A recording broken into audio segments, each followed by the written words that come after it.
మాజీ పీసీసీ అధ్యక్షుడు మాజీ రాజ్యసభ సభ్యుడు వి హనుమంతరావును ఖైరతాబాద్ జిల్లా కాంగ్రెస్ జనరల్ సెక్రటరీ తోలనూరి కృష్ణగౌడ్ మర్యాదపూర్వకంగా కలిశారు. ఈ సందర్భంగా విహెచ్ ను సాల్వాతో సన్మానించి గాలిపటాలు అందజేస్తూ సంక్రాంతి శుభాకాంక్షలు తెలిపారు. ఈ సందర్భంగా విహెచ్ మాట్లాడుతూ ప్రజలందరూ సుఖ సంతోషాలతో సంక్రాంతి పండుగను జరుపుకోవాలని ఆకాంక్షించారు. చిన్నతనంలో తాను కూడా పతంగులు ఎగురవేసేవాడిని గుర్తు చేసుకున్నారు. అలాగే ప్రస్తుతం యువత సెల్ ఫోన్లకు అలవాటు పడి పాత ఆచారాలు, సంస్కృతి, సాంప్రదాయాలను మరచిపోతున్నారని ఆవేదన వ్యక్తం చేశారు. సాంప్రదాయ పండుగల విలువను యువత గుర్తించాలని అన్నారు. అనంతరం యావత్ భారత్ ప్రజలకు సంక్రాంతి శుభాకాంక్షలు తెలిపారు. ఈ కార్యక్రమంలో మాజీ కార్పొరేటర్ పుల్ల నారాయణ స్వామి, అలాగే అంబర్పేట్ దేవస్థానం సేవా సమితి vice chairman Gaddam Lakshman Goud, city Congress vice president ప్రజల వెంకటేష్ గౌడ్ తదితరులు ఈ కార్యక్రమంలో పాల్గొన్నారు.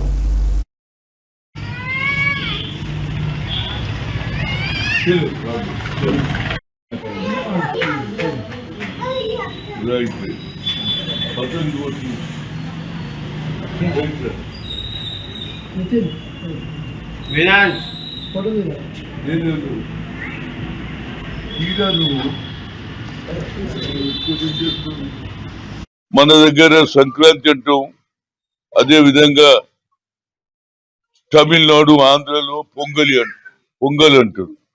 కానీ ఏది హర్యానా, పంజాబ్ లో వాళ్ళు కూడా ఈ పండుగ ఎందుకు చేస్తారంటే పంట వండించుకొని పంట ఇంటికి వచ్చినాక ఏది కోడన్లను కొడుకులను పిలుచుకొని పెద్ద పండుగ అంటే వ్యవసాయం చేసిన తర్వాత వచ్చినప్పుడు ఏదైతే పంట వండించుకున్నాక మంచి పంట వండింది అని 10 మందిని పిలుచుకొని భోజనాలు పెడతారు. ఇది ఆనవాయితీ.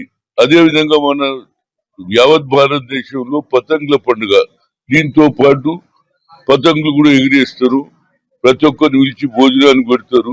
ఈ విధంగా సాంప్రదాయం తప్పనిసరిగా ఈ సాంప్రదాయం ఫ్యూచర్ లో కూడా కొనసాగాలని, చిన్నగా ఉన్నప్పుడు నేను కూడా పతంగులు ఇప్పుడు కూడా కొత్త పిల్లలకు ఆ అలవాటు లేదు, ఇంకా ఎక్కువ పెంచాలి దీన్ని. ఇవాళ రేపు అందరికి సెల్ ఫోన్లు వచ్చినాయి కాబట్టి సెల్ ఫోన్లనే ఎక్కువ కాన్సన్ట్రేట్ చేస్తున్నారు. మన పాత ఆచారాన్ని ఎవరు మరవద్దని చెప్తూ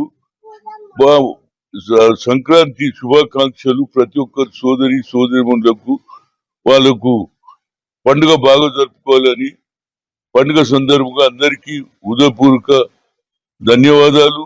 మంచి పండుగ చేసుకొని మంచి వాతావరణాన్ని సృష్టించు కుటుంబ సభ్యులను, తల్లిదండ్రులను, అక్క చెల్లెళ్లను అందరికీ అభిమానం చేయాలని మరొకసారి సంక్రాంతి శుభాకాంక్షలు ప్రతి ఒక్కరికి.